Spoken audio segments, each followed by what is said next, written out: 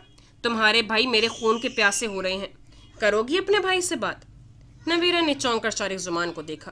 اس وقت یہ شخص اسے ناقابل برداشت لگا۔ آخر یہ شخص چاہتا کیا ہے؟